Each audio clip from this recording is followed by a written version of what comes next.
Welcome to the fight game. He's Icewater, I'm Puma. And what's the first fight we're going to talk about, sir? A lot of stuff going on. I want to throw at you coming up March 25th, David Benavidez versus Caleb Plant. So I want to get your thoughts about that. It's truly a grudge match.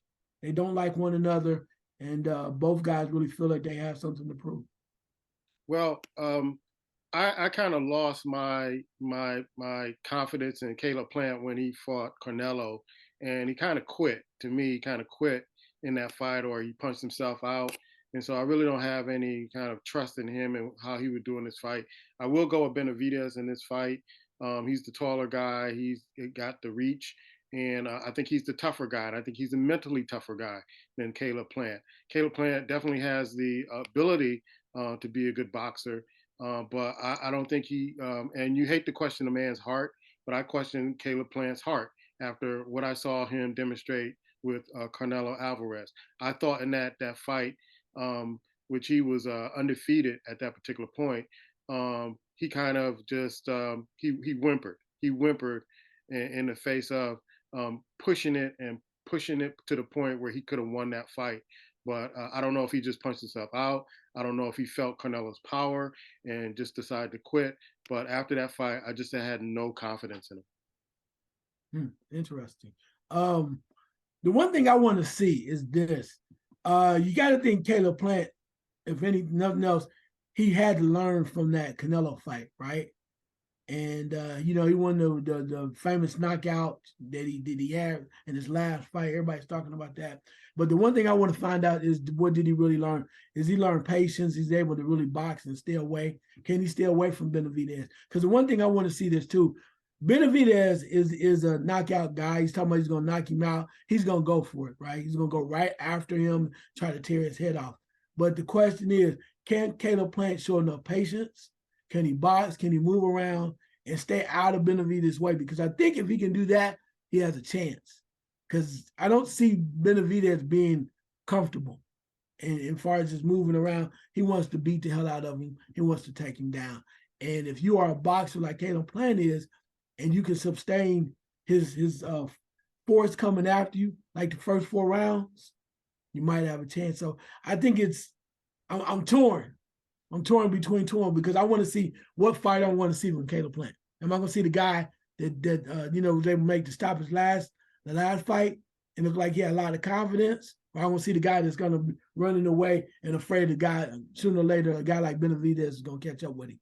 So that's where I'm kind of on the fence. I want to see the fight because we're going to find out about both fighters one way or the other who has the heart. Because if Benavidez loses, he can blame nobody else but himself because he's been crying and complaining about this for a while. He's had a couple of chances where he held the title, kind of gave him up on his own. So now, how many more times do you get, and how many more people are you going to blame? This is your shot. He needs to step up and take care of business with Caleb Plant.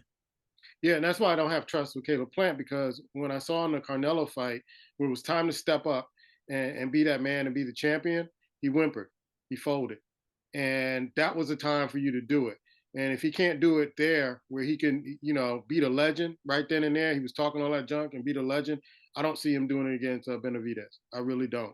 And so that's why I said I hate to question a man's heart, but I saw what was happening where he was talking to Canelo in the ring, talking about, "Hey, you're a great fighter." Before the fight even over, "Oh, you're a great fighter," this, that, the other, almost apologizing for being in the ring with him, and that doesn't make a championship fighter to me.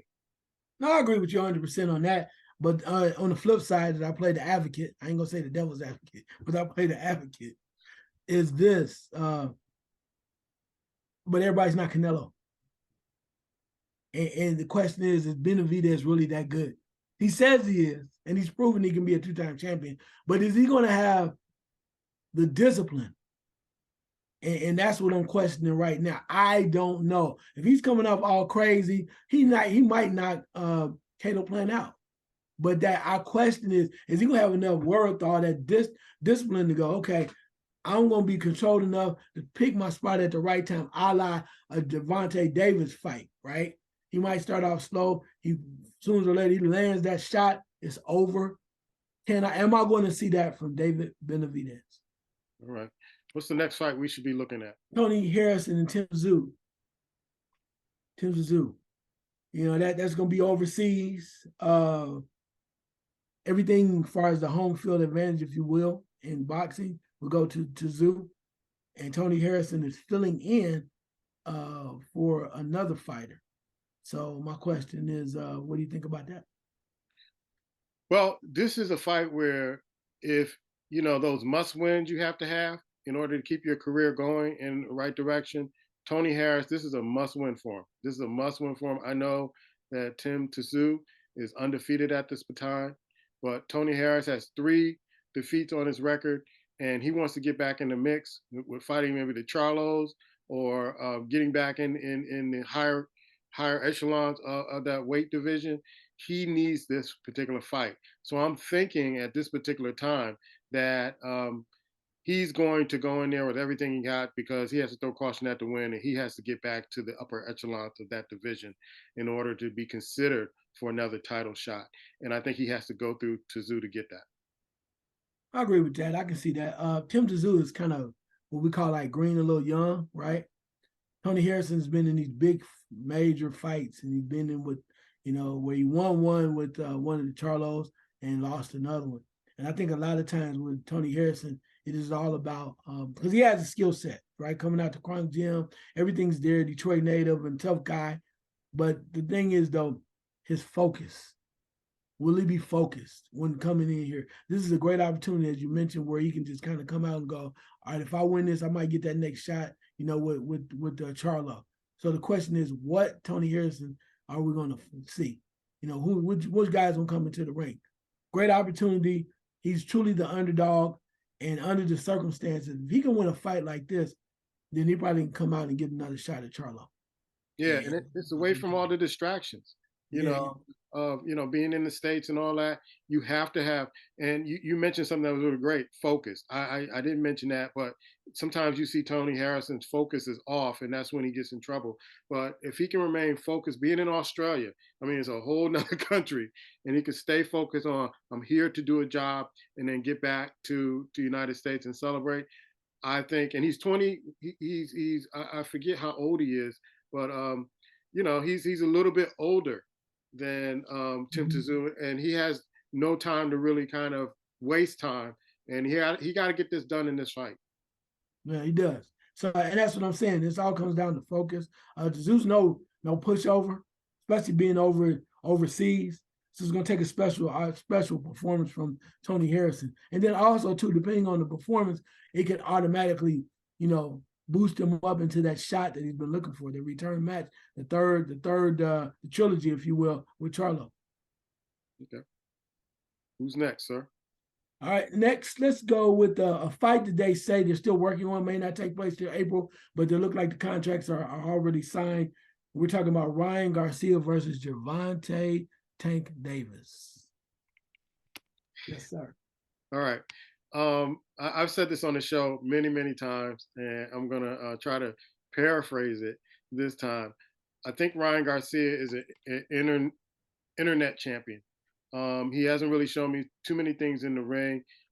He likes to be on the internet, but Gervonta Davis, watching an interview with him recently, he wants to like maybe 3 or 4 more fights, and then he's done. And so I can't see him not taking these fights seriously, making as much money as he can, going into training fighters if he wants to, and training up and coming fighters. That's his goal. But Ryan Garcia's been talking a lot about Tank Davis. He finally got what he wants. And as my mother used to say a long time ago, be careful what you ask for because you just might get it. And I think Tank Davis is going to run right through Ryan Garcia in this fight when it happens. Wow. He's no chaser, no filter, just nope. Straight. I think Ryan Garcia is all talk. He's all talk.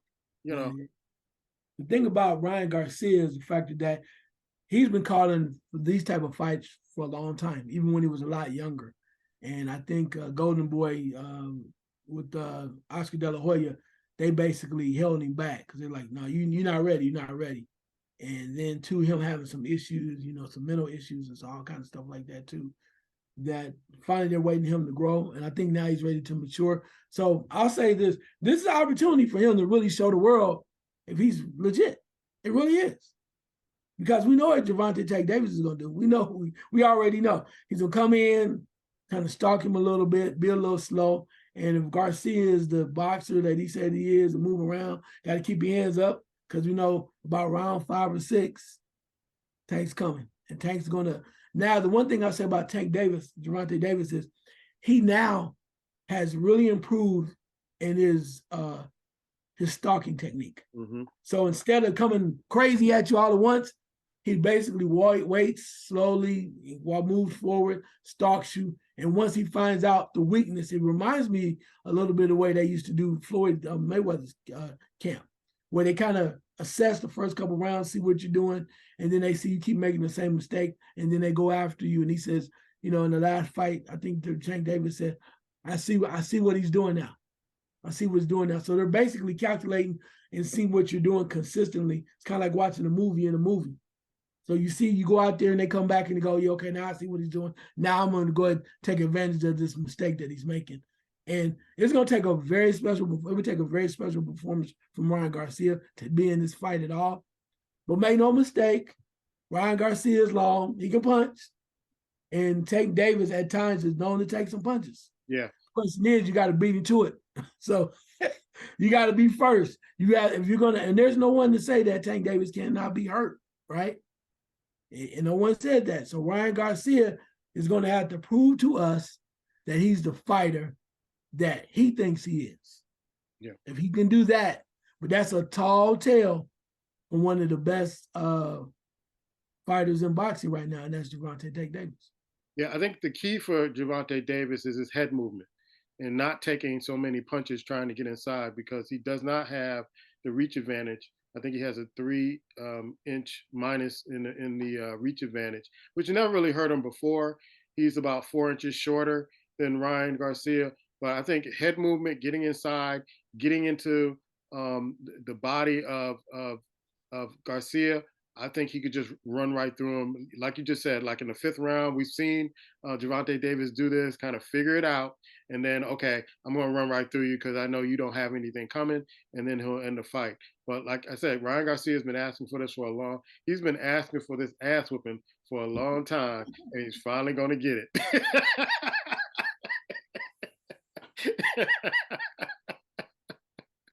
Wow. Yeah, I just think he's like he's a media champion. He's on internet all the time talking about how good he is, demonstrating on Juju Smith, punching the bag and how powerful he is and all this other stuff. That doesn't mean anything to me. Get in the ring and show it against fighters, professional fighters who can get in that ass. And so I'm really eager to see this whooping. And so if I'm wrong, I'm wrong. But I don't see Tank Davis losing this one. No doubt, no doubt. Also, too, something that may be coming up is they're trying to make it a mandatory. May not be on the books yet, but it should be coming up real soon. A fight between Josh Taylor and Teofimo Lopez Jr. Your thoughts? Wow. It's the same with Tony Harris. If Teofimo Lopez can stay focused, I think he will do a good job in this fight. But it just seems like he when he loses focus and let things distract him outside, it really affects him inside the ring. So depending on what's really going on in his life will determine whether or not he fares well in this fight, in my opinion. I get that. Josh Taylor's kind of straight up and down, fighter boxer. They probably will fight at 140, which is probably more in the range of Josh Taylor. Teofimo Lopez says he thinks it's going to be better for him in that class because of the factor that he had issues trying to, keep that weight off at 135. So this is more natural for him. But you mentioned about a must win. I think this is a must win for Teofimo Lopez Jr. I just do, because you lost your title, and now you lost your title to a guy that Devin Haney beat twice. Easy. So you had an off night, you had some issues, some mental issues, some things you had to go through to recover. I get all that, and that's fine. But now you had the opportunity to go against Josh Taylor and you kind of set yourself up again, because if you drop back down to 135 or 140, there's still a lot of good fights. If you want to fight like this could propel him into the talks with perhaps like a Devin Haney. And that's where he wants to be, or a Tank Davis. That's where you really want to be at 140. But you have to do that. You have to win this fight, because if you don't, then it's going to be like, okay, well, we don't know when he's going to be on. And then at that point, you become desperate. Now you got to take the harder fights to prove that you really can come back and be that champion again. Everybody knows what you did to Lomachenko. We know that. That's why Lomachenko won't take a rematch. There's no need. Everybody knows. But the question is now, if you don't win this fight, you're going to have to dive into the deep, ugly waters with some bad fighters, some very tough fighters, to show the world that you're still capable of being champion. But if you do it this way, it's going to be a lot easier for you to kind of climb back up the ladder.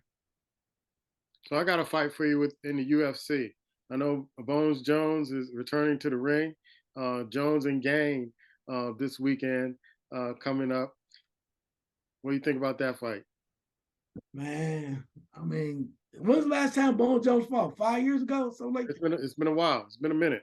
It's yeah, been a minute.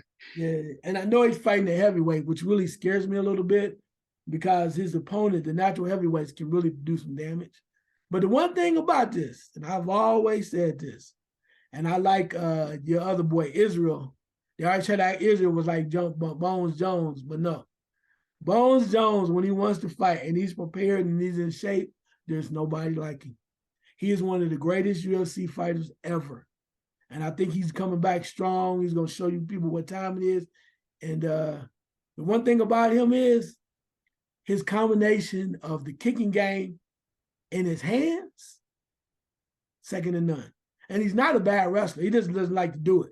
But he can take you down to the mat. He's not going to really suffocate you and stuff, but he has those elbows. He just has such a way of the playing. And the way that he comes at you, you don't really just want to come and try to beat him up, which I think this guy's going to try to do. Because them hands are, I mean, I think he's a little, and I'm going to just say this. I'm going to keep this 100, keep it inside the sport. Certain people, they have, I think they have an edge, because it's what they say, they go places. When they go somewhere else and they envision they're in a different type of scenario. And when he goes that other place, John Bones Jones I'm talking about, it's like he's at war. And that's very dangerous. I don't know if you call it psychotic, whatever you want to call it. I don't want to say the man's sick. But when certain people just go that place, and he's that guy, as Daniel Cormier. I like Daniel Cormier, but if I hear another excuse, he wasn't on drugs, he wouldn't have beat me. Dude, if you got in the alley, he would still whip you behind. I mean, y'all fought in the alley. Bones Jones, when he's on point and not distracted outside the ring, is one of the greatest of all time. And I think him taking his time coming back is going to be great. They just got to watch him right after the event is over. They got to just take him wherever the hell they put him. Just kind of lock him up and just tight. Hold on to him tight, because if he wins the next week, and I love him. I saw him in person and everything. Dude is a cool ass dude. But if he wins, you just gotta put him somewhere and put him in a padded cell, because he is prone to get into some stuff, bro. Yeah. The other fight on that card is your girl Valentina, who's defending her championship for the 8th time against Mexican challenger Alexia Grasso, and she's on a 4-win win streak, and this is her first title shot. What do you think about this fight? Man, you already know how I feel. Yeah. Valentina is amazing. I love her. She's so confident, and she's such a lady, and she's so tough. And I think it's gonna be very difficult for her opponent to come in and try to get a little piece of that. Because Valentino is like, I've only lost so many times, and I'm ready to fight anybody again. And I don't think she's gonna let a challenger to come in there and really throw her off her path, right? Because we all know, let's keep this 100. We know what we want to see. Just one more time. We want to see the fight. And because she swears she's, whatever she was off and she's whatever. But we know what the fight is. and she can retire whatever she wants to do. So get through this one, which I think she will dominate, and let's take care of the business so everybody can go and move on with their lives. All right. Is there any other boxing news we should know about? Other boxing news is a fight nobody's really looking at and talking about is the factor that I think it's going to happen April 29th. I think they're going to sign the contracts. They're pretty much done. Tyson Fury versus Alexander Usyk. I think that's going to be a dynamite heavyweight fight. You have Usyk, who has handled the business with Anthony Joshua twice, moved around, coming up from cruiserweight, and able to be very crafty. But then he's facing the king of craftiness in Tyson Fury. And love or hate Tyson Fury, he's very mobile. He can be very mobile in the way he moves around. And he's pretty light on his feet, but he's also able to punish his opponents. And my question is, okay, Usyk, you got away with that dancing and moving around and looking cute versus Anthony Joshua, to me, who was not prepared. But the one thing you're not going to have to worry about Tyson Fury, he will be prepared and he will punish you as a little man. So if he can take the Deontay Wilder shots, you don't think he coming for that little dude? Yeah. Try to push him around and manhandle him. Oh, man. Oh, wow. I'm looking forward to that. Weight to push up and push up against. Yeah. Imagine him chasing a little dude and finally catching. Oh, my goodness. He's Icewater. I'm Puma. And this is The Fight Game.